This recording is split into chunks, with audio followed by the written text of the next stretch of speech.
अहो सासूबाई, आमच्या लग्नात स्वयंपाकाला आणलेली भांडी आचार्याने इथंच विसरून गेले, त्याला घेऊन जायला हवं की. अगं ते आचार्याचे भांडे नव्हते, आपल्याच घरचे होते, रोज त्याच्यातच स्वयंपाक होते. अहो संता इकडे की. अगं तिचं नाव सोनी नाही पिंकी आहे. अहो एवढी लय आपल्या घरी लेकर राहतं, कोणाचं काय नाव आहे ध्यानच राहीना झाले. सगळं ध्यानात राहते बरोबर.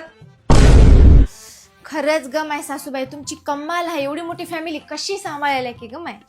अगं आपलीच फॅमिली मोठी आहे असं नाही, आपल्या शेजारचे ते यादवराव कल्याणकर आहेत नाही, त्याची फॅमिली आपल्या फॅमिली मोठी आहे. यादवराव फॅमिली सांभाळत 36 वर्ष झालं समाजसेवा सुद्धा करायला. ते नाही की नाही नेहमीच समाजासाठी पुढे होऊन कामं केलीत. आता त्यांच्या पत्नी सुनीता यादवराव कल्याणकर या आपल्या प्रभाग क्रमांक 1 तरोडा खुर्द मधून भारतीय जनता पार्टीकडून नगरसेवक पदासाठी इच्छुक उमेदवार आहेत. आता वार्डात सगळीकडे त्याची चर्चा आहे. अरे वा, छानच आहे की मग आपण त्यांनाच पाठिंबा देऊ.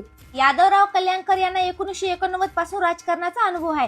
गावातली ग्रामपंचायत असो की कोणतेही इलेक्शन असो ते सहभागी होतात. त्यानं 2012 आणि 2017 महानगरपालिका लढवली होती. ते आधीपासूनच अशोकराव चव्हाण साहेबांचे कट्टर कार्यकर्ते आहेत. या कीर्तन सोहळ्याचे आयोजक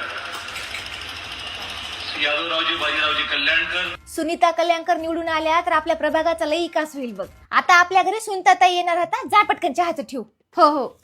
लेकिन एक सेकंड. अगं त्याने यायलाच म्हणे, चहा झाला की नाही अजून? अर्धा तास झाला चहाला उकळीच येणार झाली हो.